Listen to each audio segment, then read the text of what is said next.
Okay, good evening, leaders. I trust you can be able to hear me, and just let me know by showing a signal if you can hear me. Just give a signal, either thumbs up or just unmute and say hi. Yeah, thank you, Robert. Thank you, Nolan. Thank you, Pamela. How about David? David, can you hear me? Good evening. Yeah, good evening. Yes, I can hear. Yeah, so yeah, thank you so much. Yes, we are glad just to meet again and continue with our networking and learning. So I trust you had a good week. I know the week is almost coming to an end. And it's my hope that all of us are doing well. Pamela and Nolan from the lakeside, I trust you are well on those sides. If you can say hi, maybe Pamela, you can say hi, and if you're in a place where you're able to talk, maybe you can just say hi to the team from that side. Pamela, if you can hear me and you're able to say jambo, please welcome.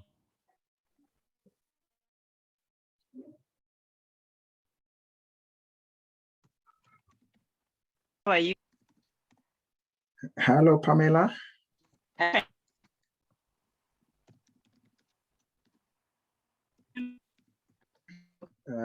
Okay. Pamela, you seem to be breaking. We can't hear you clearly.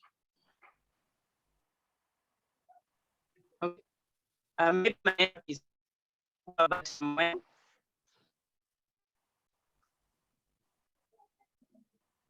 Okay. You seem to, actually we have, I think she's now disconnected. I think there was a challenge with the network. How about Nolan? Nolan, how are you?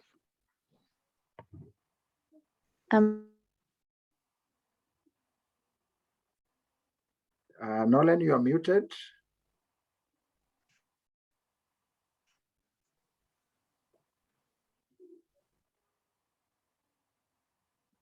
Wow, okay. Pamela, you are back. Let's try again and see if we can now hear you clearly.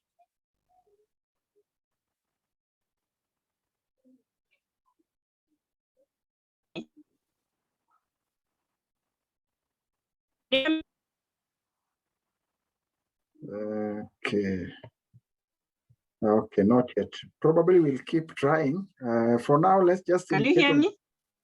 Yeah, let's try it now. We can hear you, Pamela.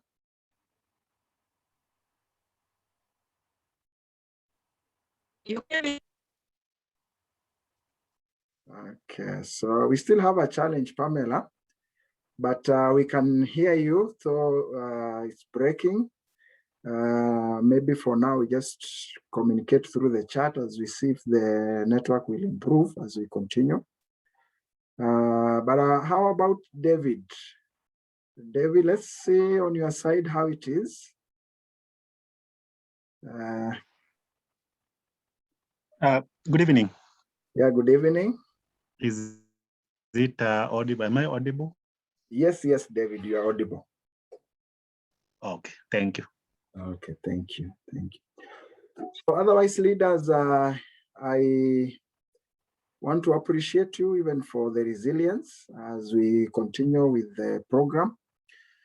In the new normal, the new normal of learning, the virtual, including many other aspects that have shifted.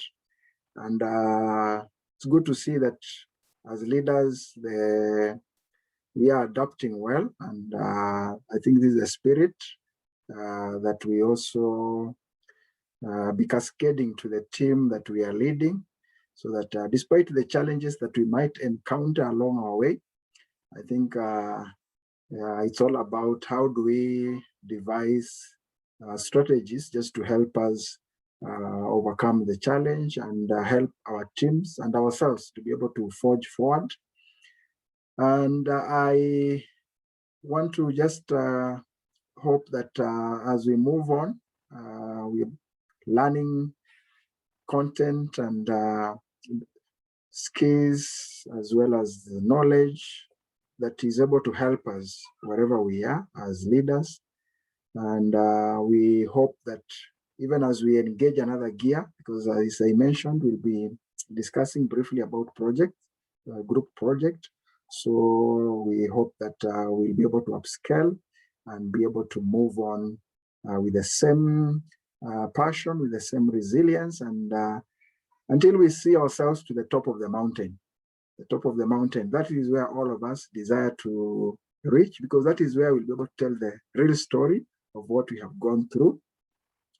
Otherwise, if it happens that one of us or some of us may fail to get to the top of the mountain, which is the climax of the program, then we may miss the whole story. But if we have come this far, I'm sure that we are all focused to be able to get to the climax of this program. So allow me just to say a prayer, and then we'll move on to today's session. Let's pray. God, we're grateful for this opportunity, and we pray that as we continue to engage as leaders, you will guide us, you will speak to us, you will help us to be able to have a deep understanding of what we are learning. And we are praying for wisdom, we're praying for knowledge, we are praying even for enlightenment, oh God, in our discussion. We're praying for insight, that Lord, whatever we learn shall be able to bring an inside-out transformation, and we shall be able to reflect the leadership that brings glory to you, and the leadership that is able to bring impact to the people that you have entrusted to us. This we pray, trusting and believing in Jesus' name. Amen, amen, amen. So I think from the chat, I can see Pamela, you're saying my network is very poor today. I'm well and glad to be in the forum this evening. So thank you, Pamela. Nolan, you're saying I can't hear you now. Now I can hear. So I trust, Nolan, you can hear me now. Yes, thank you for that comment. Let me see if there is any other comment. Yeah, so we will move on. We'll move on today as we look at lesson 9, lesson 10, redefining leadership. I know we have had quite a lot about leadership, and there's so many definitions that we have and we know about leadership. And this will just be a journey to help us explore the different definitions and try to look at some of the common qualities or characteristics that we agree with or that we can adapt as we continue with this discussion. So we'll journey through, and then we'll be able to see what comes at the end of these discussions. There is this story, let me call it a story, that is online. And it's a story about some 2 soldiers. So as you can follow through, a new camp commander was appointed.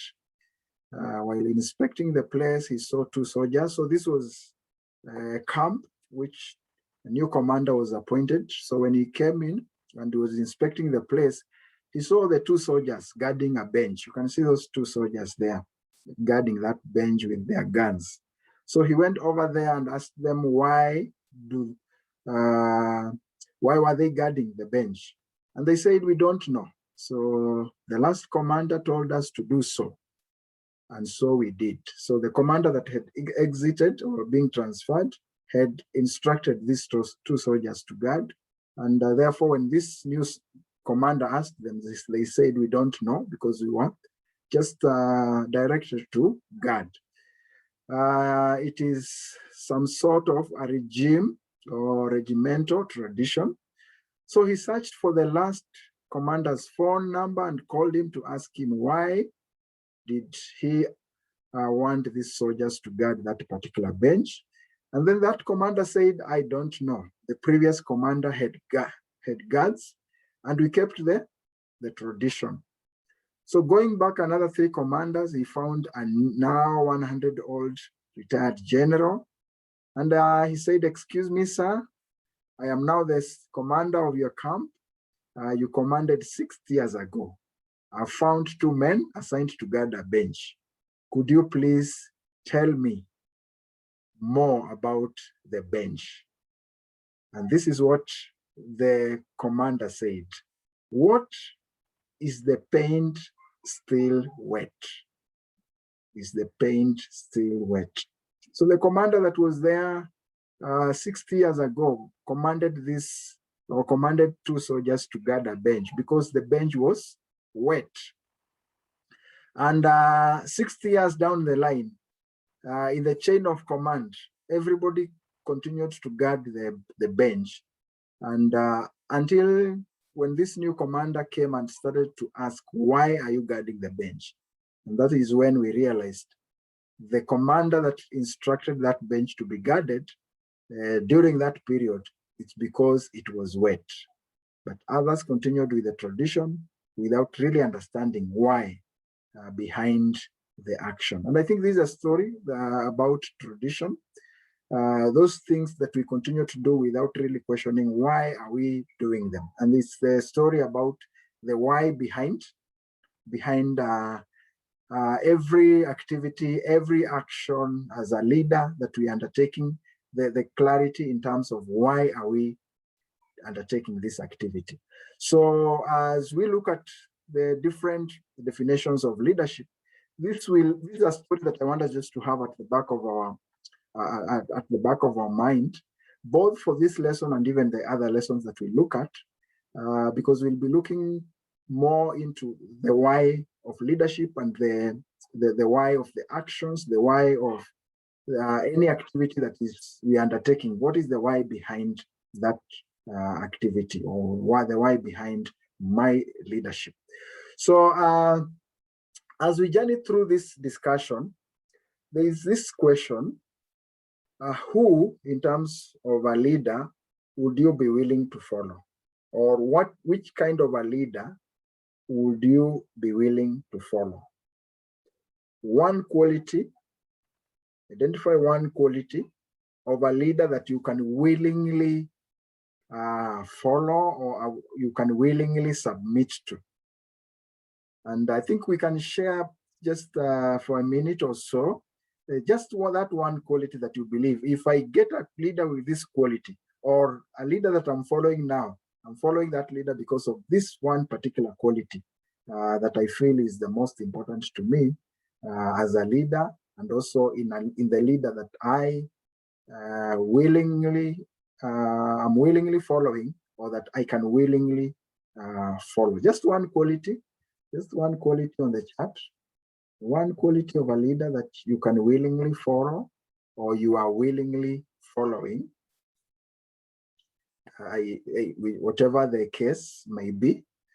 Yeah, so understanding, a leader who is understanding. Nolan, thank you for that. A leader who is understanding. Yeah, let's see any other quality of a leader that you can willingly follow, or you are willingly following. A leader with a vision. Yeah, David, thank you. A leader with a vision. Yeah, a leader who is confident. Confident leader. Maybe one more. Confident, visionary, understanding. Yeah, so I think it's just a sample of some of the qualities of a leader that you can follow. Robert, you're saying competent leader. So we'll try and see, as we also evaluate ourselves, some of these qualities that we have highlighted, is it the qualities that we demonstrate, and are they the qualities that probably other leaders have identified as important qualities? So the objective of this lesson is just to examine definitions of leadership. So it's a journey of definitions of leadership by different leaders and also different authors, and then we'll identify common elements of successful leaders. And then from this, we have come up with 11 dimensions of leadership, or 11 dimensions of a leader. So as a leader, there are these 11 dimensions that we'll try to look and gauge ourselves. Either you might have all of them, or you might have some of them, and maybe complement some of them. But there are some qualities that we cannot complement, especially the behavioral or the issues of attitude and such kind of other qualities. So we look at what quality can I complement if probably it's not a strength. It's not one of the most strong quality that I have. So we look at this journey, we'll walk together, and then we'll see at the end of it all some of those common qualities that are coming out from our discussions. So let's walk through. So the first dimension of leadership is what we call self-leadership, what we have been discussing all through. That leadership is first personal, that's self-leadership, then public. Leadership is first personal to me, that ability to be able to lead myself, to influence myself, to guide myself. Before it's personal, before it's public, it's first personal. So it's first personal discovery or awareness and development, discovering, developing, and releasing your potential, your strength. And then once you are able to shape yourself, then you become a source of influence, or I become a source of influence to other leaders. So there are a few leaders who have mentioned something to do with personal leadership. One of them is Professor Dr. Mohammed, and he says leadership is a function of knowing yourself, that's self-awareness, having a vision that is well communicated, then you build trust among colleagues, and then take effective action to be able to realize your own leadership potential, as you also help others to be able to realize their own leadership potential. So these are very important definitions, and it points out very, very important elements of leadership, as you have already, some of you have already cited from your own definition of leadership.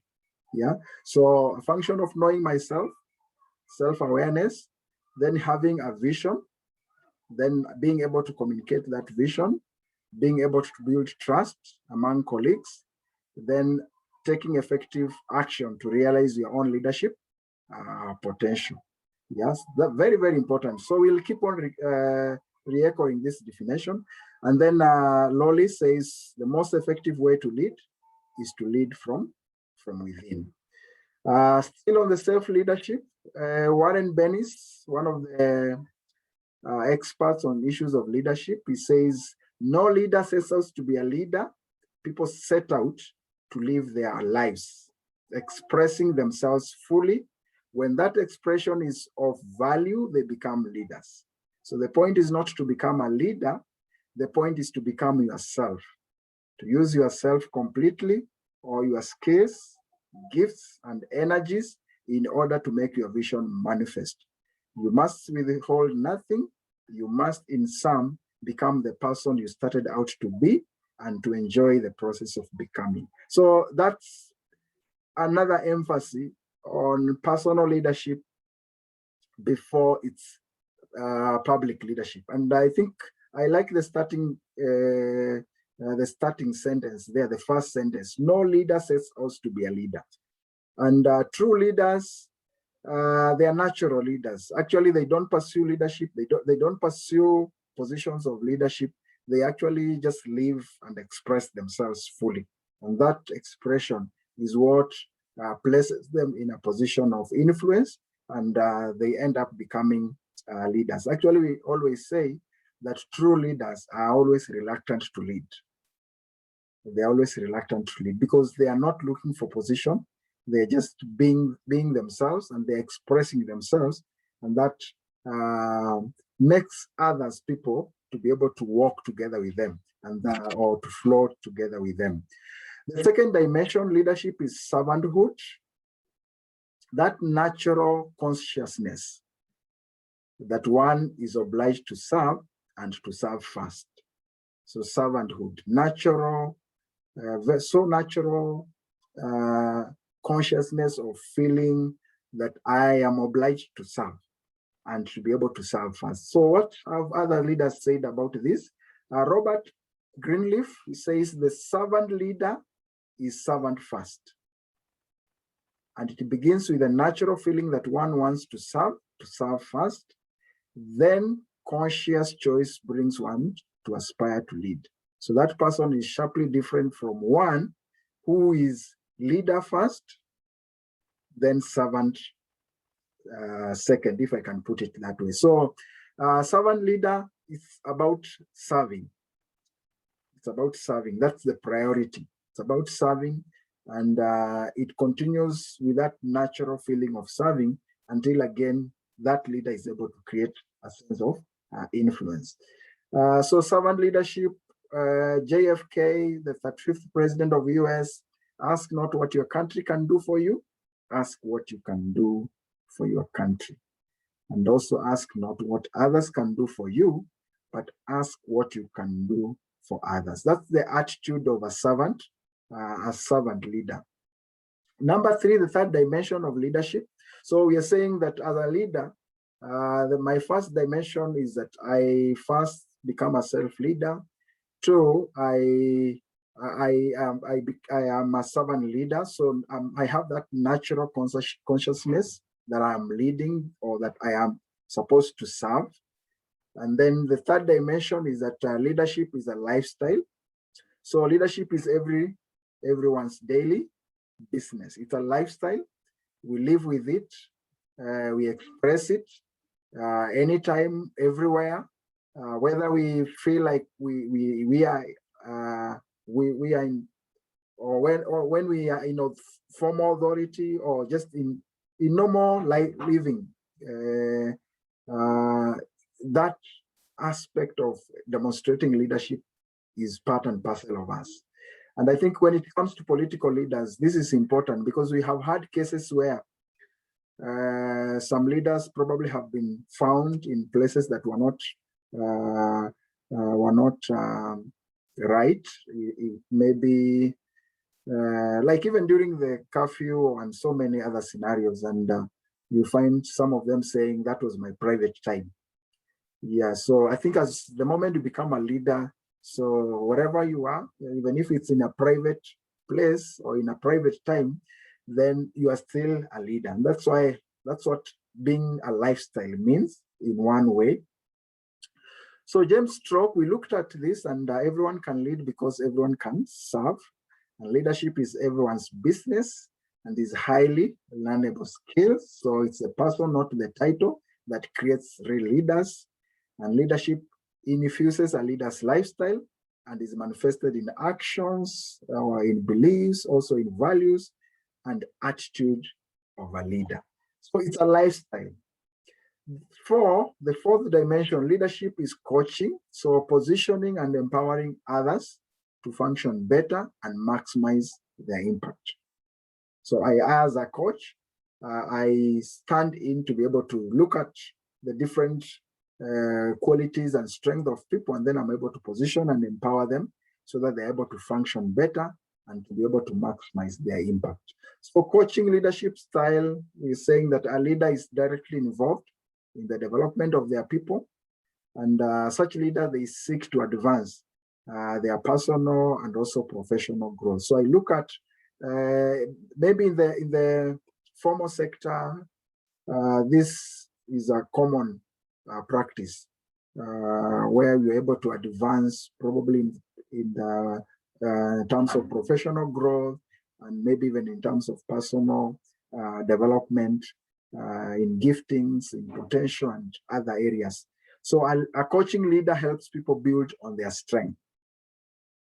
So they recognize their weaknesses and also improve their skills. So once we're able to identify the strength, then we're able to help people be able to build on those. So coaching or coaches, actually they focus more on the strength.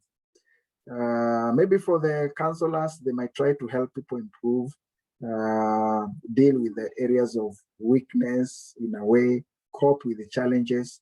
But a coach will always want to see what is your strength and how do we tap into that. So as a leader, coaching element comes in very important.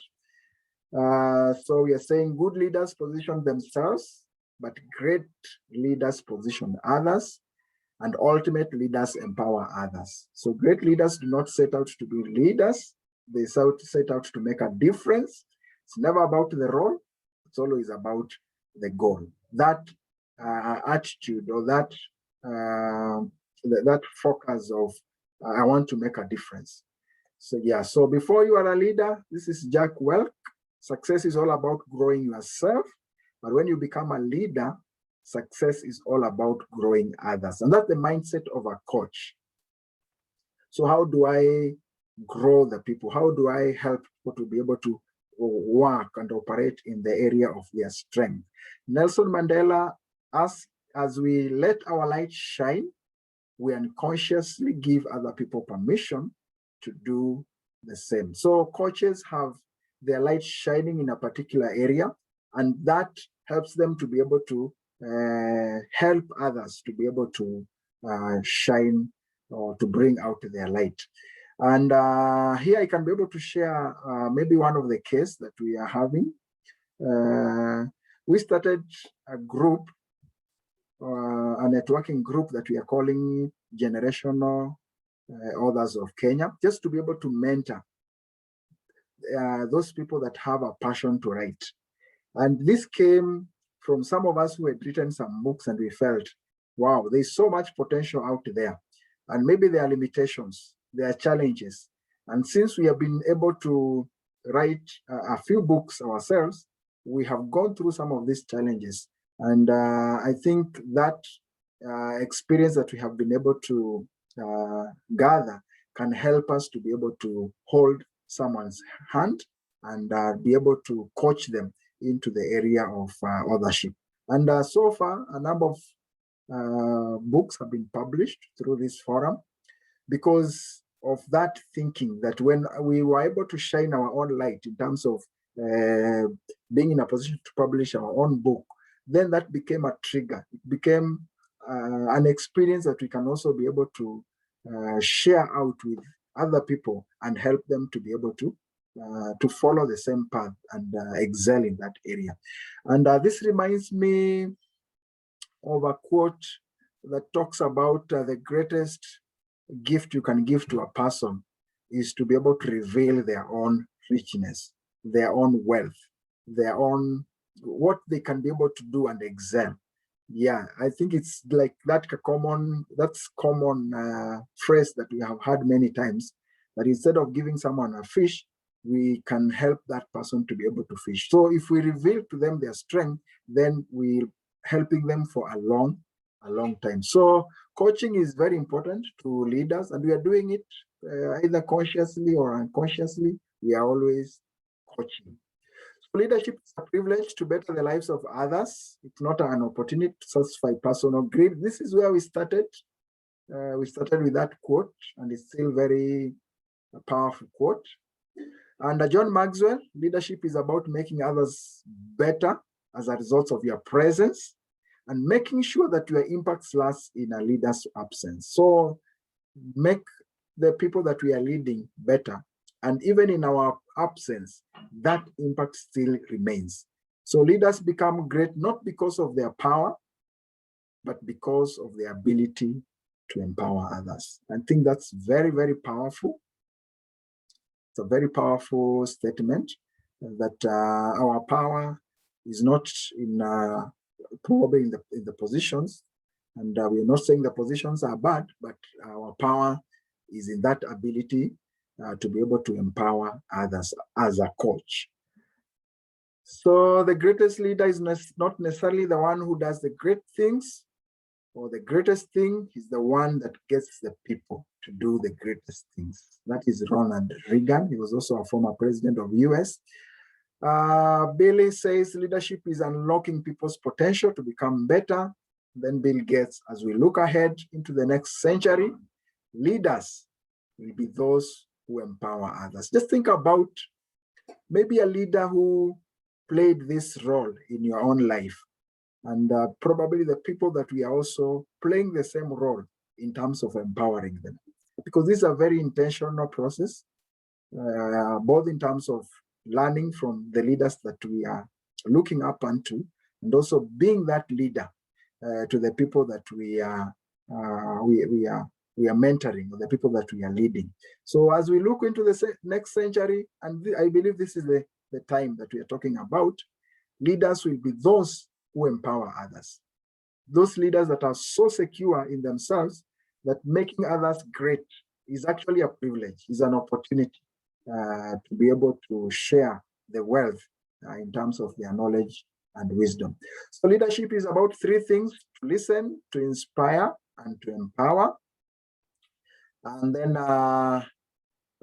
Oswald Saunders says leadership is the ability to recognize the special abilities and limitations of others, combined with the capacity to set each one into the job where he or she will be able to do his best. So coaching, a very, very important function or dimension of leadership. Then leadership is influence. So we influence through inspiration, which comes as a result of that passion that we demonstrate because we are pursuing a particular vision. And I think the best quotes, a few of the quotes that we can refer to, maybe Minty Gibbons Klein says, leadership is having a vision, sharing that vision, and inspiring others to support your vision while creating their own. And it's a vision that brings inspiration. A man without a vision for his future always returns to his past. The level of influence to such a leader is very low. Again, we are saying effective leadership. Effective leadership, according to Stan Kimmer, effective leadership is providing the vision and motivation to a team so they work together towards the same goal, and then being able to understand their own talents and temperaments of each individual, and effectively motivating each person to contribute individually their best toward achieving the group goal. So that ability to be able to influence, and I think the key here, we are looking at the aspect of vision, because that is what ignites passion, and that it leads to inspiration, and then it makes a leader to be influential. So if your action inspires others to dream more, learn more, do more, and become more, you are a leader. John Quincy Adams, a former president of the US, Miles puts this very well. Leadership is the capacity to influence others through inspiration, which is motivated by a passion, generated by vision, produced by conviction, ignited by a purpose. Very important definition of leadership that works very well when you're discussing issues of influence as leaders. So a leader is one who sees more than others see, who sees further than others see, and who sees before others see. And that leader is able to influence. I just want to pause here for a few minutes, maybe 5 minutes, and just allow us to engage briefly from the 5 dimensions that we have looked at, you can be able to share maybe a comment in terms of what is coming out clear when we are talking about redefining leadership in terms of the 11 dimensions that we're going to look at. Out of the 5 dimensions, what will be your takeaway, or what will be your maybe additional comment, or if also there is clarification, maybe you can also share. I can shed more light in case there is any area that is not clear. So let's just engage briefly. I think for those who are able to just unmute and share a comment, we can use that channel, and we can also still use the chat. So any that is workable for you, let's just embrace that. And maybe we can start with David Okello. If there's any comment, David, you can just unmute and share.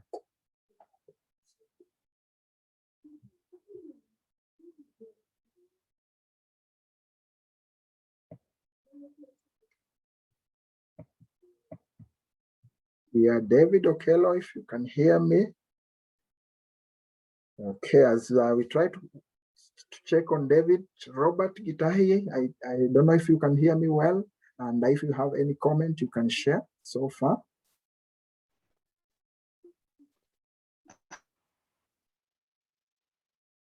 Good evening, leaders. Yeah, good evening. Well, I can hear you very well. So, yes, I can hear you very well.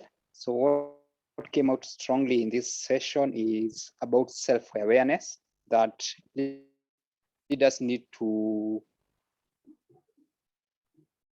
this in terms of what they are capable of doing so that they can be in a position to lead others. And also the leadership is a lifestyle. At every point in time, wherever you are, you should know that you are a leader. It does not mean that you have to be in your institution, but you should accept you are. And finally, about the aspect of coaching others, that is creating and making others realize their potential so that you can maximize what is in them. So those are the aspects that came out strongly in me. Thank you. Yeah, thank you so much, Robert. Pamela, let's try and see if the network has improved. Any comment from your end, Pamela?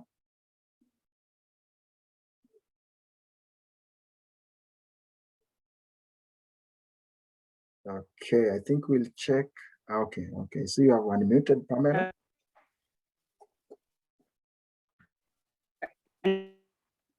Yeah. Wow. Hello. Hello, Pamela.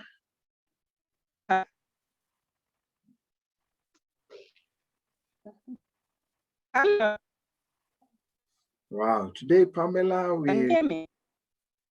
Yes, although still breaking, Pamela, we can't hear you very well. Yeah, sorry, we are sorry for that. I hope maybe we'll try and improve. So, Pamela, if maybe you can just share on the chat, I'll read your comment. How about David Macau? David Macau. Yeah, good evening. Yeah, good evening. Opportunity to be able to share. One thing that came out clearly to me is the natural feeling that one has when that he wants to serve. The one which just comes naturally without being forced to do something. You find yourself in a group. So you realize there's something which is pushing you to make things work. Or you are given a project and you realize that you don't want any failure, and you take the position of engaging others to achieve. And so you realize that you are really becoming a leader naturally, without any force, without being forced. The other thing which also came out is the point of giving others a chance be able to lead, or empowering others, like giving them a chance when it comes to training. Maybe you are in a group and you see this chance of people getting trained, and so you realize that you get your leaders trained, so that you empower them.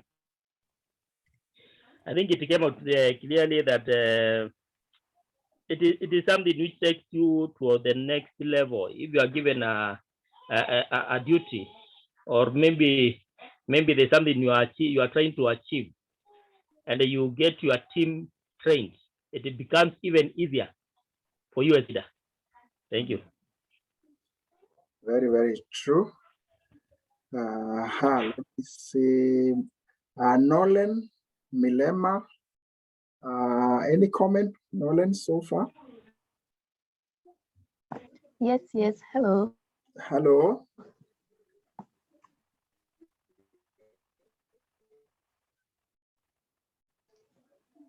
Yes, Nolan, can you continue? Yes, now you can hear me. Yeah, now we can hear you. For me,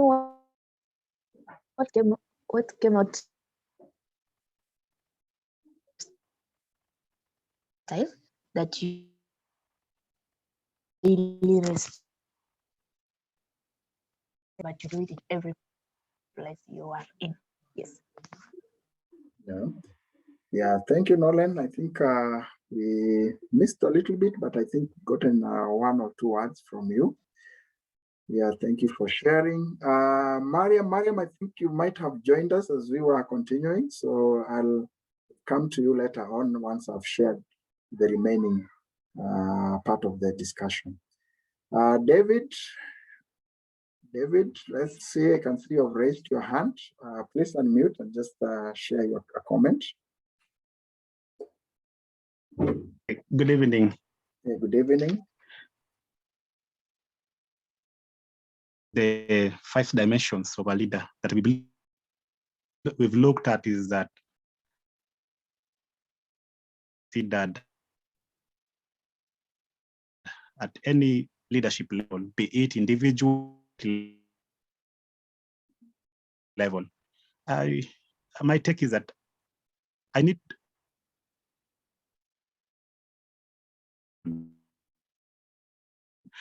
to develop that courage to take action and voice my values.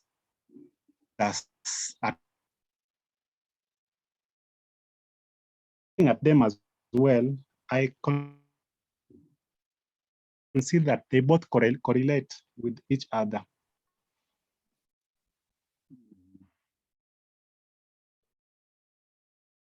Yeah, thank you, David. Thank you, David, for that. Mr. Mwangi, I think Mr. Mwangi, I'll come to you maybe towards the end. Mr. Mwangi, will come to you towards the end. Okay, so I think there's that natural feeling that when it comes to leadership, a true leader, I think there shouldn't be much struggle, because it's not something that you are trying to be, but it's something that you are expressing. Yeah, it's something that you just express. You're expressing yourself. So you are more in sync with yourself. Just being yourself, expressing yourself, cultivating yourself, building your own strength, just enhancing your own capabilities, and naturally you are able to influence. You're not saying that there is no sacrifice there, but the struggle that struggle of being a leader shouldn't really be there if I'm a true leader just expressing myself. I'll pay the cost, I'll pay the sacrifice to develop myself, to grow myself, but again, it will be so natural because I'm building the capacity within me. Okay, so let's look through the remaining, and then we'll share our takeaway at the end after going through the remaining dimensions. So the 6th dimension of leadership, or of a leader, is that leadership is a privilege. You have to serve and mentor more leaders. And Ralph and Nadler puts it so well that function of leadership is to produce more leaders. not more followers. Yeah, more leaders, not more followers. That's the priority of a leader, just to have more leaders that are leading with you. And Jack Walk, before you are a leader, as we said, success is all about growing yourself. But when you become a leader, you take it as a privilege. I take it as a privilege that it's an opportunity to be able to grow other people. It's a privilege. And the function of leadership is to produce more leaders, as I've mentioned. And then a leader is the one who knows the way, goes the way, and shows the way. That's John Maxwell. So the privilege. So it's a privilege. And I think when I started looking at leadership as a privilege, it really shifted the whole game. It shifted the entire game. I started to appreciate the role. I started to see the opportunities that previously were not visible. Even the momentum, there was more momentum, and there was that intrinsic motivation. So that, looking at it from that aspect, and I think every platform I got to lead, it became a privilege to be able to take care of those people, to be able to share the knowledge, to be able to lead those people. So the game changed. And that's what we are saying, that as we look at leadership as a privilege, it shifts the entire game. And we start looking at it from a very, very different perspective. The seventh dimension of leadership is becoming your best at your craft. Yeah, becoming your best at your craft. That ushers us again to a position of leadership, because we are saying I become influential. Just think about probably even maybe at your workplace, if you are employed, or even at your business place. The more we refine ourselves, the more probably we are able to even get other people to mentor. And that is an aspect that expresses some leadership qualities. So there are so many aspects, as we are seeing, that really defines a leader. And as we work on these balances, then we realize that we are compounding, and we're becoming more, maybe more effective leader. And also we are trying to also take care of those very core aspects of leadership, because as you remember, we said there are aspects that can sink others. So those aspects that can sink a leader, then we need to watch them very carefully. But here we are saying that it's becoming the best at your craft is one dimension that makes or propels one to, or positions one to lead. And Martin Luther puts this very well, that if a man is called to be a street sweeper, he should sweep streets, even as Michelangelo painted, or Beethoven composed music, or Shakespeare wrote poetry. These are people that we have read their, some of them we have seen their arts, some of them we have listened to their music. It's names that when they are mentioned, we know about them in a way, like Shakespeare, about poetry. So he should sweep streets so well that all the hosts of heaven and earth will pause to say, here lived a great street sweeper who did his job well. This is normally a very important statement to us, because I think at the end of it all, at the end of our journey, we all wish that this statement can be read.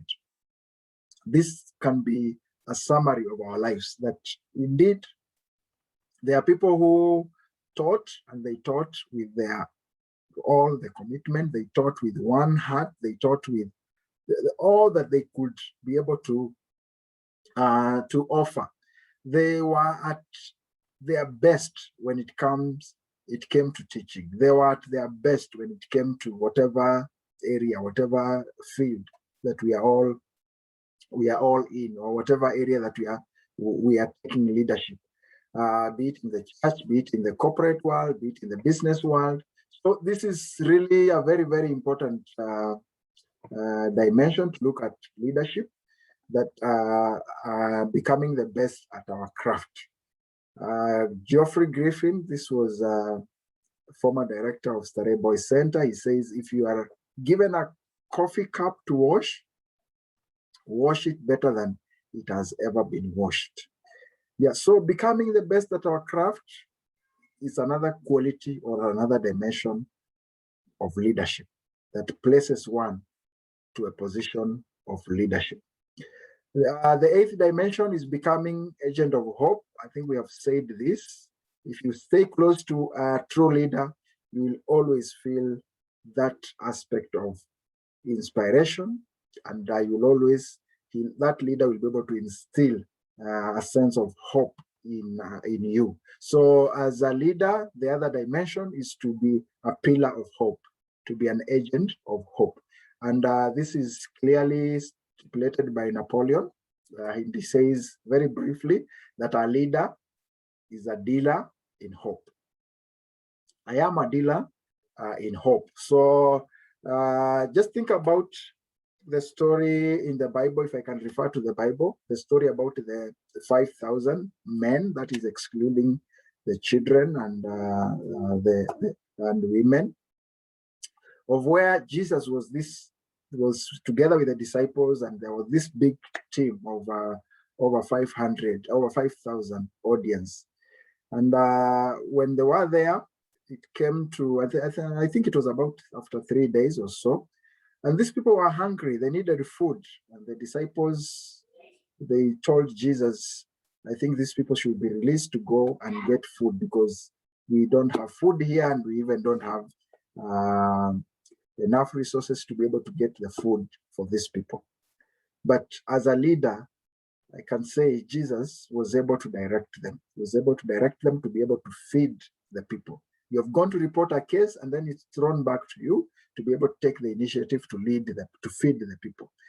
And that was a challenge, because in real sense, the bread and the fish didn't come from Jesus in the first place. It was with the people. It was with a young man who was together with the people. And that is what Jesus used to be able to feed the entire team. And I think it took a challenge just to challenge these people that look at what you have. Do you have anything that probably I can be able to use to help you, so that we can be able to feed the people? So I think that challenge, and I'm sure maybe as we are discussing about hope, when a leader takes charge in terms of creating an environment of hope, then people are able to think soberly, and probably even to see something that they had but they could not be able to see. Either they were in a state of panic, or they were fixed in a particular thinking. But you create an environment where people feel like, now we can think soberly, we can start looking at our pocket, looking at around us, and to be able to see what do we have. And that is the power of a leader who creates hope. So as a leader, the eighth dimension is that I am an agent of hope. Ninth dimension, leadership, is character. So this is one of the parts that we said can sink the boat. So it's an area that to really watch out for. We'll be discussing about this later on. Is a topic that we look at. And Warren Bennis, successful leadership is not about being tough or soft, sensitive or assertive, but about a set of attributes. And one of the most attribute is character. And character is a firm foundation stone upon which one must build to win respect. That is R.C. Samsel. Just as no worthy building can be erected on a weak foundation, so no lasting reputation worthy of respect can be built on a weak character. No man can climb out beyond the limitation of his own character, John Morley. And Stephen Covey, in the last analysis, what we are communicates more eloquently than anything we say or do. And remember, we say leadership is a lifestyle. So that lifestyle communicates more probably than what we say. It adds weight or reduces weight to what we are saying. So in the last analysis, what we are communicates far more eloquently than anything we say or do. John Luther, good character is more to be praised than outstanding talent. Most talents are to some extent a gift, but when it comes to good character, it's not a given to us. We have to build it piece by piece, that is intentionally, by thought, by choice, by courage, and by determination. Bernard Montgomery says, leadership is the capacity and will to rally men and women to a common purpose, and the character which inspires confidence. The character that inspires confidence, and maybe the character that also inspires trust. Yeah, so the respect that leadership must have requires that one's ethics be without question. So a leader not only stays above the line between the right and wrong, he stays well clear of the gray areas. Yeah. So character is a really very strong dimension when it comes to the issues of leadership.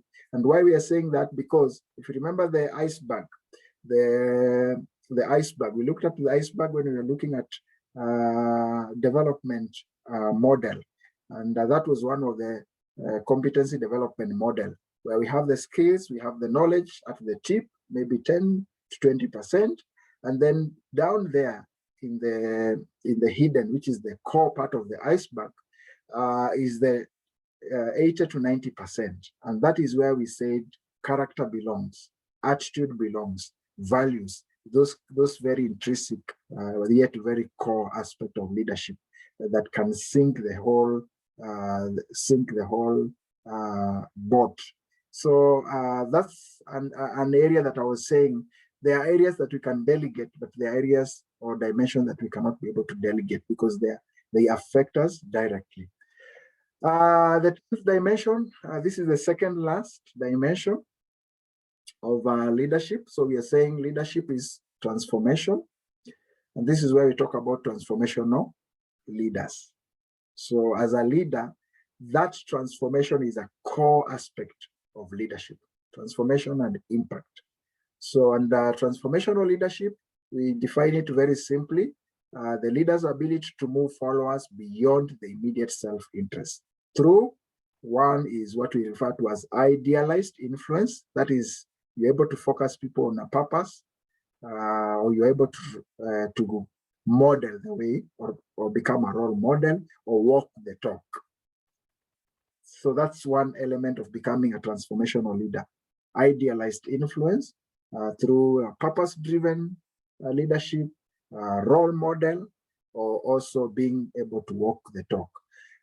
Second aspect of a transformational leader is inspirational motivation, inspiring people that you are leading. Again, the third dimension or the third aspect of a transformational leader is individualized consideration. Like you are people driven, you show care, you show genuine concerns for the people. And then intellectual stimulation is the last aspect of transformational leaders.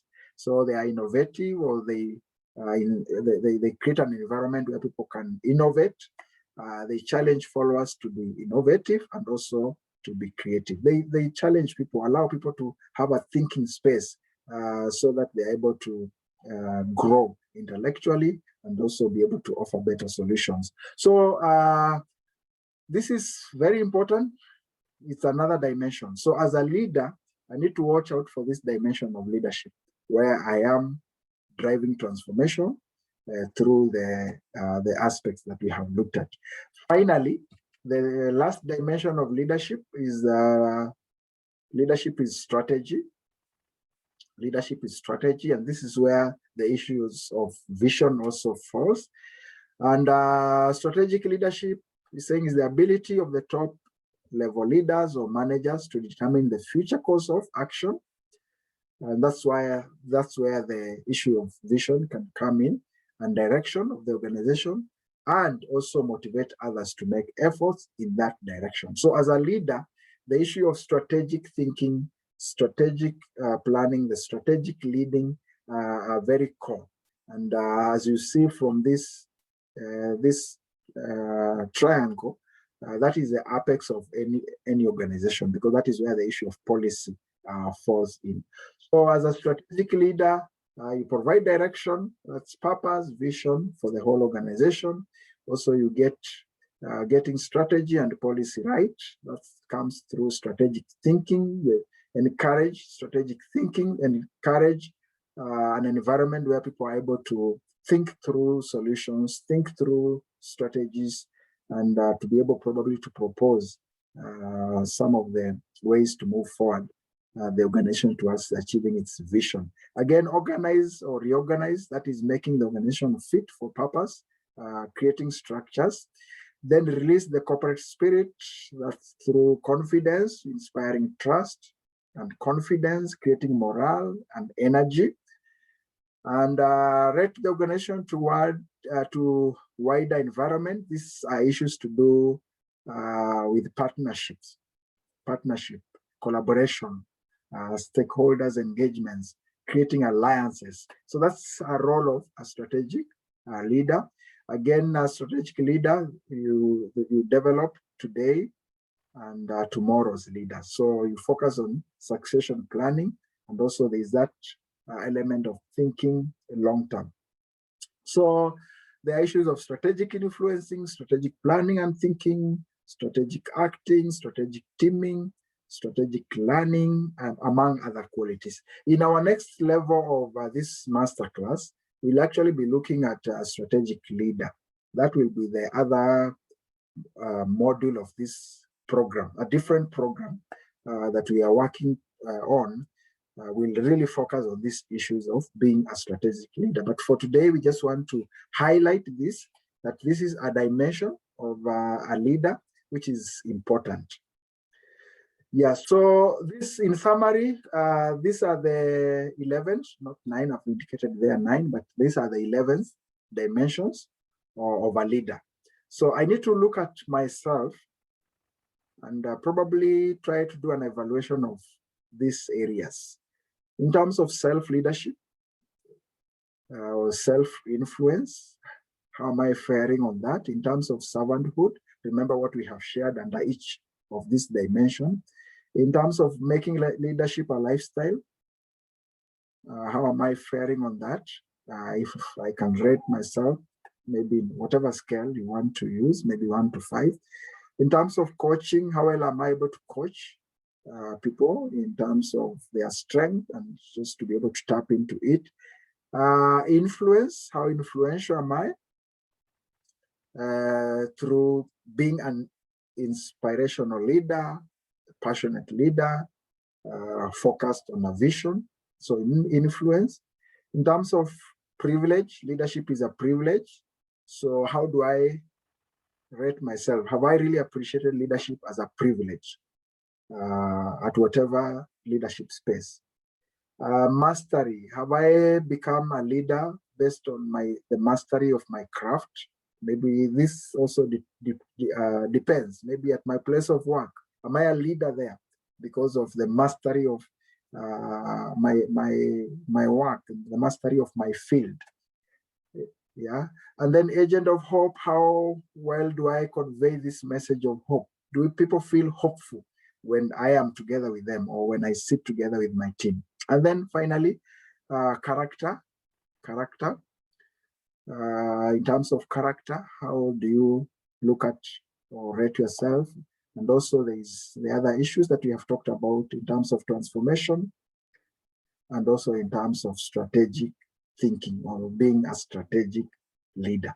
So those are some of the dimensions. And in summary, we want to say the common elements that are coming out of the definitions that we have looked at is that self-awareness and personal development are coming out very strong. The issue of vision and purpose, it's also a very important element that is coming from the definition of leadership.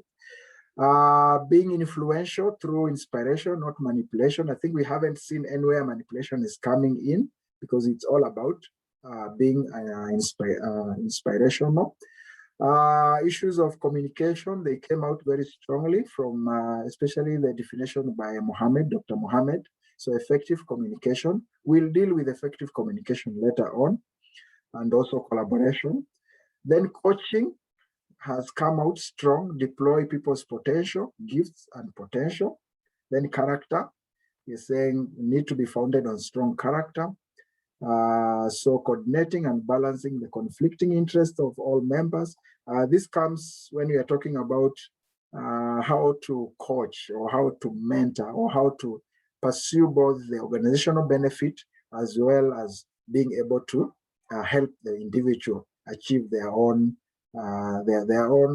goals or their own objectives at the same time. So the issue of coordination comes in very strongly. So leadership development process, based on what we have shared, we are saying that as a leader, or how do we grow as a leader? So leaders grow through, one, we are saying develop self-knowledge, self-awareness, and then you're able to refine that. Connecting to a purpose in life, the why, that becomes the cause. Yeah, purpose leads to significance, and that is once important. So purpose, and then captures a vision. So we are flowing through the other aspects or in the process of leadership development. We capture a vision, conceive a vision, being able to see the end in mind, and that vision ignites passion. And then fifth, we are saying when you capture a vision, it ignites passion, then I become an inspirational leader, inspire others and motivate people. And then lastly, we are saying, then you're able to influence others to pursue a common vision as you build or as you help them to build their own. So if you look at this process, you will realize that influence comes last. Many times we have said leadership is influence, but if you look at it, influence actually will come last. It will come after all these other aspects of developing myself to a leader. Comes from maybe that first part of self-knowledge, self-awareness, and again we go to purpose, we go to vision, we go to inspirational before we are able to influence. And I think this is important, just to think at leadership in this flow so that we are able to move through the process until we are able to show or demonstrate or reflect influence to others. So finally, with this definition of leadership that we started with, and I think I just needed to re-echo it as we conclude this session for today, that leadership is influenced through inspiration by becoming your authentic self. So I think this word authentic self missed out in most of the definitions, but it could come out in self-awareness. But I think we needed to single it out as a very important aspect, that leadership is becoming the authentic self. That gives us the freedom so that we become ourselves to maximize our potential and serve your purpose and positively impact humanity. And at the same time, as you help others to be able to do the same. So leadership is authenticated by service, and greatness is a product of servanthood. So in summary, we want to say the 9 dimensions are very important, and we need to take time just to reflect on those 9 dimensions. And again, we think about that flow of leadership, Where do I start? Or where did I start the journey? Because sometimes we get ourselves into probably spaces of leadership. But again, that knowledge in terms of, wow, this is how the flow goes. You might have gone through it unconsciously, but I think now consciously, if maybe some of us are learning about this flow for the first time, then we can be able to flow through consciously and also help others to be able to do the same consciously. So this is the challenge for lesson 10. And we need to identify some common elements in the definition of leadership or the dimension of leadership that you require to advance. Is there an area that you feel, wow, I need to work on this dimension more? And I need to focus on this dimension more. Maybe I need to read more widely. Maybe I need to work on this quality more. So as you continuously improve your skills and knowledge, then you experience personal growth and transformation. So what are some of those dimensions that we feel we need to work more on so that we become better leaders? So that brings us to the end of lesson 10. lesson 10. I hope we've all been able to follow through, and maybe if we can spare another 5 minutes just to think through. Today we'll not go for breakout sessions because I want to briefly introduce the project so we can just discuss here. And maybe if you can share on the chat, that's still good, but it's good just to note what is coming out clear from your end. I think as we continue to share, we are also just deepening our understanding on the same, and also maybe our commitment on the same. So David Okello, if you can go first, that can be okay.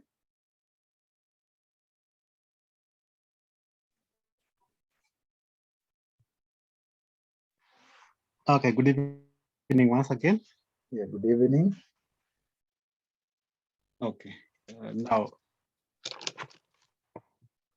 thank you for such an insightful session in regards to leadership dimension.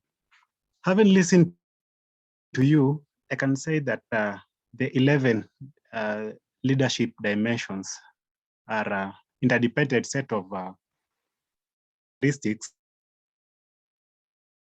that enable leaders to bring people together, in that they get the common purpose or goals. Now, these dimensions, so to speak, reflect of what an effective leadership has to offer that is worth considering for one who aspires or is a leader. Because of these attributes of leadership described, they actually, the role that a leader plays, they are actually the roles that a leader plays day to day. And I can say that they don't occur in a vacuum. Like I've looked at them like the servant leadership, mastery leadership, or leadership as becoming an agent of hope, is that they're coming out strong and must always be contextualized and applied. They really apply to the real life situations and the challenges that we do face. So I'll take it upon myself as a challenge and work on some of these dimensions that I feel I'm weak. For example, of leadership as a strategy. Talk about strategy and coaching. I don't think I am well in coaching. I'm not a patient person when it comes to coaching and empowering people. So I consider myself that this is a learning moment for me to actually work on them. I can say bottom line, leadership is development is natural ability, talents, and personality. So we need to work together as leaders.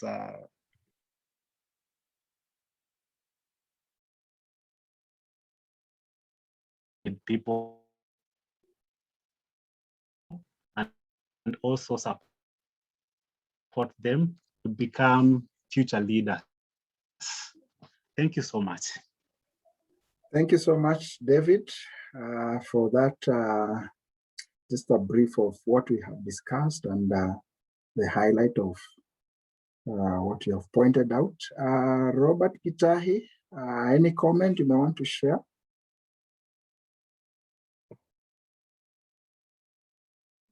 Hello, leaders. Yeah, hello.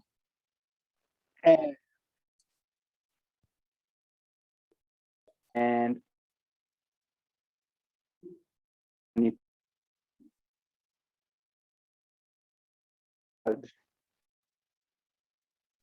need to work around this 11 dimension of leadership. So for each and every person should strive to be well oriented or to be well versed and well equipped in all these 11 dimension of leadership for us to be effectively. Thank you. Yeah, thank you, Robert. Yeah, working to ensure that we strengthen probably some areas that we feel we might need to work on them more. Pamela, I don't know how it will go this time. Let's try again. A comment from you, Pamela?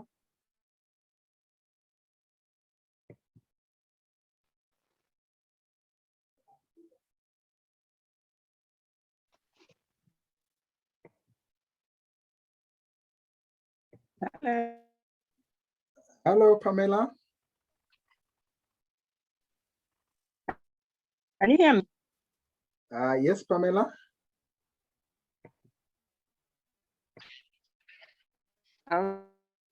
Okay, thank you.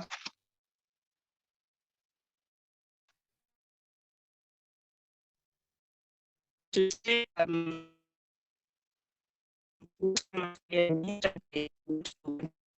it is a privilege,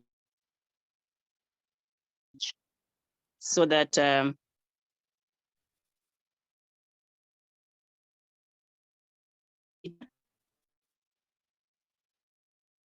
would come knowing that it is not obvious that I'm a leader, but it is because it is a privilege, and I think it is all. So I want to learn to not take it for granted. I don't know if you can still hear me. Yes, Pamela, we can hear you. At least it's a little bit better this time.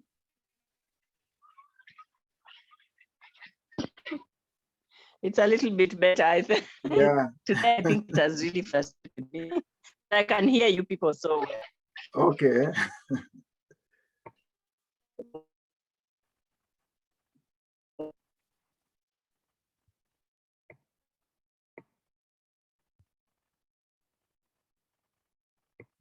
Wow, we seem to have lost Pamela, but we've gotten, heard something about being a privilege. So thank you so much, Pamela. I think we appreciate that because that shifts the whole game. I think for David, you have shared on the chat, and if I can read what David Macau you've said, trying to observe the 11 dimensions to be a better leader. I will work on areas I'm weak on and try different dimensions I've not tried before for better results. Thank you. So thank you, David, for that comment. Let's see, Nolan, any comment you may want to share?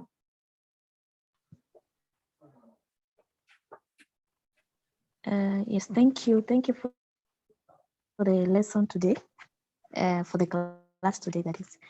What I can share is that, okay, in all the 11 dimensions, they are effective in our leadership skills and day-to-day leadership life, but we need to really work on the weak points, or rather the weak dimension, to become a good leaders. So mostly, yes, they are all effective, or rather they are all important, but when we work on our weak parts, then it will become so easy for us to use all of them for leadership. Yeah, very true. And this is for ourselves and also for the people that we are leading. I think it's good just to highlight this also, so that they also appreciate and they look at all those, the other dimension. Mr. Mwangi, if you have a comment also, you can please proceed and share a comment from your side. Okay, thank you, Chairman, for the opportunity. I salute your leaders. It has been said there before that leadership is a lifestyle, meaning that we become what we eat. And in the ICT language, the chairman would tell us garbage in, garbage out. So if you refer to definition number 3, our actions, our beliefs, our values, and our attitudes should help us to become better leaders. Once we develop a positive attitude, our actions and our beliefs will be able to drive our vision so that we can become better leaders. So as we search our souls and as we try to work on ourselves, that is discovering who we are, then we should be able to do the right thing at the right time so that we are able even to inspire and empower those whom we have targeted to grow as leaders. We should also be able to inspire somebody and to empower somebody. Then we should be able to listen to ourselves first so that we are able to listen to the ones we are growing. So let us be driven by the purpose to become better leaders through the daily activities that we carry on to develop our skills and our potential so that we are able to become better models and better leaders for those who are behind us. Otherwise, let us encourage ourselves in our day-to-day lifestyles to be role models and even to give out that which is best to us to become better to the others who are following us. Otherwise, the topic is quite good. The dimensions are good. We become better by the day. Otherwise, that would be my take, Chairman. Thank you so much, Mr. Mwangi.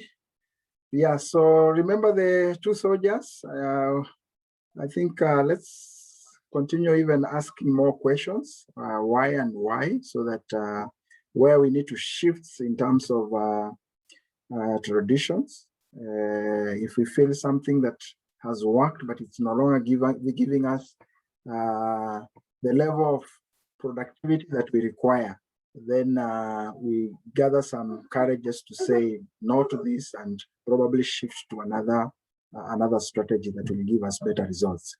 So Pamela, thank you for the comment that you have shared. Once, I appreciate that leadership is a privilege and by extension a gift, then all other dimensions will be okay.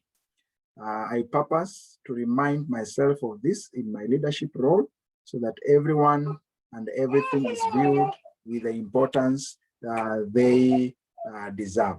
I purpose to be an ultimate leader. Thank you so much, Pamela, for that comment.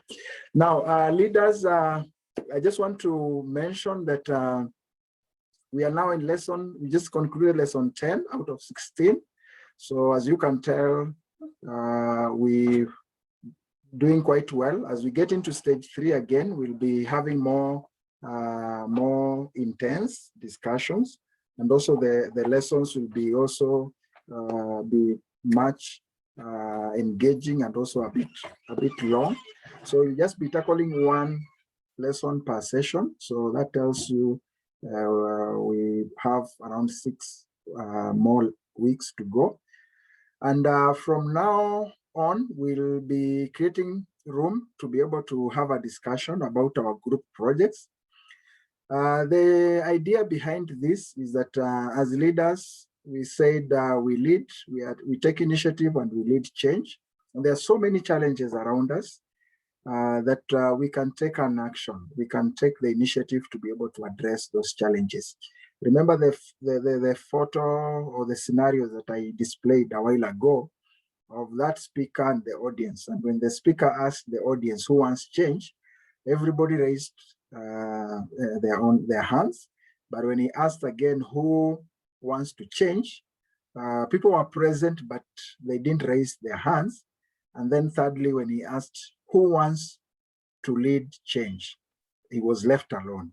And I said, that is where we are coming in as global leaders, to be able to scan around us and see what are some of the challenges that people are experiencing out there, and how can we come in? How can we come in and offer a solution? So this is the thinking behind group project. Secondly, it's also to help us to be able to refine and probably document what we passionately feel we should pursue.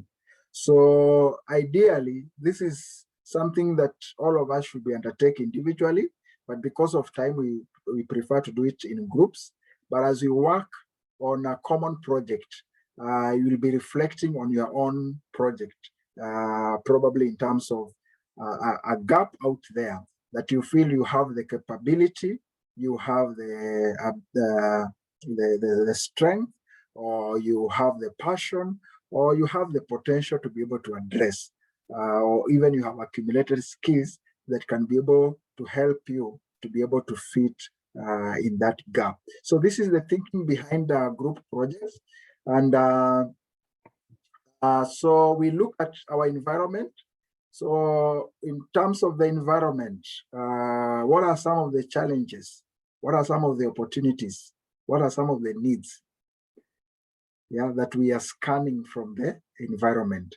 Again, we come back to ourselves and we ask ourselves, what is our potential?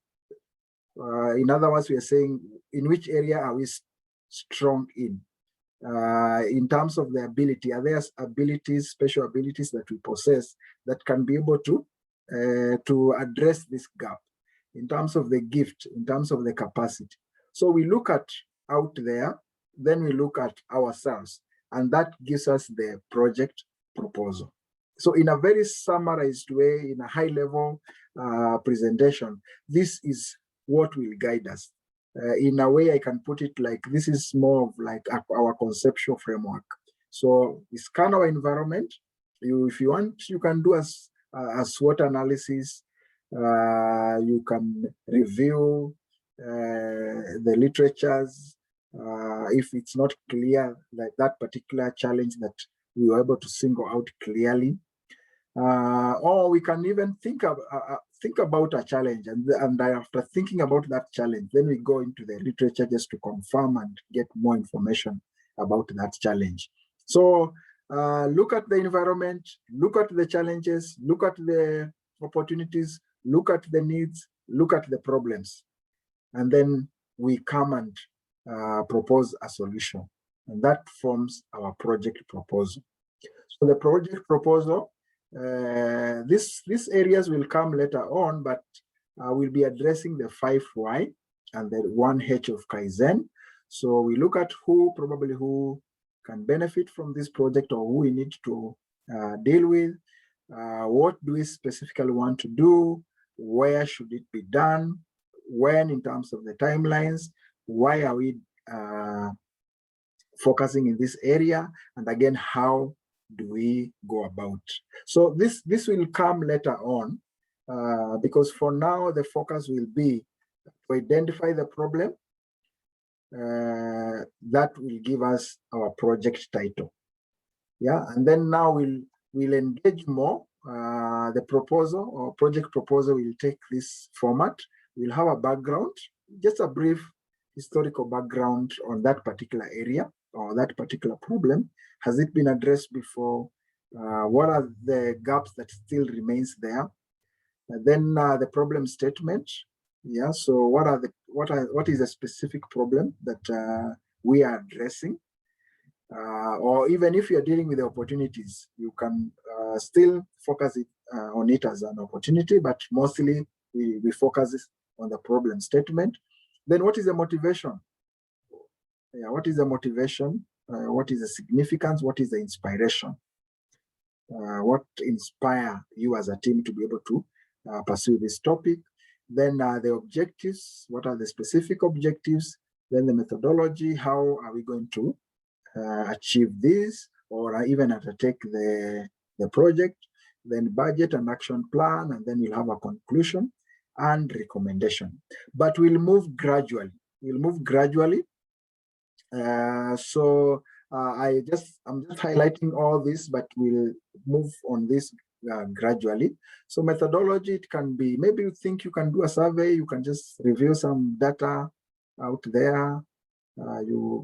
Experiments, I know we can't do experiments, or you can even have interviews or focus discussions or focus groups, or even benchmarking. You can learn about how other people or other teams or other countries address that particular project, and then we're able to get best practices, and that becomes maybe our case, or it can inform our case study. So you can pick any of the method that you feel will address the topic at hand. So at the end, we'll have a project title, we'll have a project summary, problem statement, project motivation, project goal, objectives and results, methodology, as I've highlighted, then project approach or implementation strategies. Then we'll have monitoring and evaluation, which will come almost towards the end. And then we'll have feedback, sustainability and growth that will come under monitoring and evaluation. So this is basically the whole picture, But what we require between now and next week, Thursday, is that every team will have identified a project title and a project statement. And probably if you are able to get the objectives, that will still be okay. But project title is the first priority, and the problem statement. If you get to the objectives, well and good. Then we'll unpack it from there. Yeah, because if we get it right from the initial stage, clearly identifying the problem and then clearly identifying the problem that we are addressing, then the others will be able to flow in quite well. So that's the milestone for next week. And then we have the groups. So I'll share the groups. We have created 3 groups. Maybe just I can just mention, but I'll post this. So group 1, we have Pamela, we have Justus, and then we have Robert Gitahi. Group 2, we have Mariam, then we have David, and we have Bernard. And that's the other Bernard or the other Ben.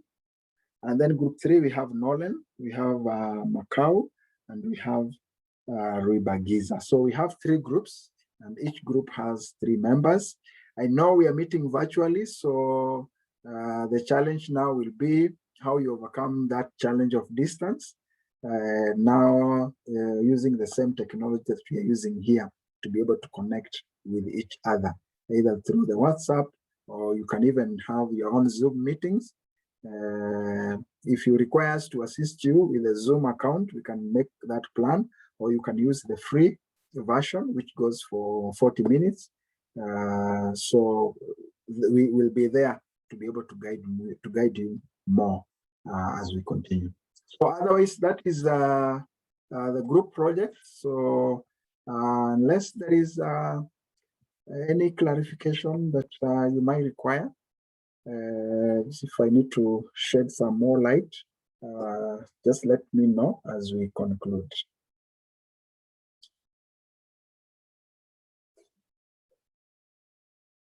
So I hope, is it clear to all of us? If it's clear to all of us, then we'll be good to go. But if there is any area that I need to shed the light, shed more light, please let me know. Yeah, so David, you're saying I missed the group I'm in. So David, you're in group 3. You're in group 3. You are with Nolan and Ruibagiza. So I'll share the groups, including the contacts, so that you can be able to contact each other. Yes, I hope that is clear. David Okello, I see your hand is raised. So please just responded to me. Yeah. I wanted just I was just requesting if you can share the groupings and the expectations on email so that we can remember. But yeah, you just answered me. You've mentioned that you will do that. Thank you. Yeah, thank you. So I'll prepare even the guideline that I have just scanned through. I'll share this guideline, including the names and the contacts, so that it will help you to be able to get in touch. Good. I think we can pause there for today. Otherwise, let's keep on with the same spirit. We also learn a lot from this engagement, so we are always happy just to be able to hang out together, challenge each other, sharpen each other as we continue to become better in our leadership. Otherwise, thank you so much. I think for the retreat, I think from this group, I think I didn't see anybody from the list, but as I said, it was open to all of us, but again, it was optional. So not something really to worry about. But if you still feel that you can attend the 14th of August retreat, you can still be able to get in touch with me. Otherwise, thank you so much. We're happy to continue engaging more. Always feel free, in case there is any clarification, just post it to my WhatsApp and I'll be able to respond back. Otherwise, thank you and have a blessed night. We can unmute and share the words of grace together.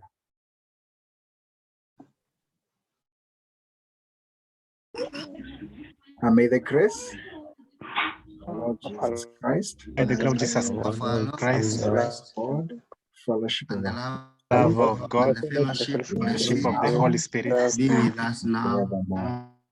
Amen. Amen. Have a blessed night.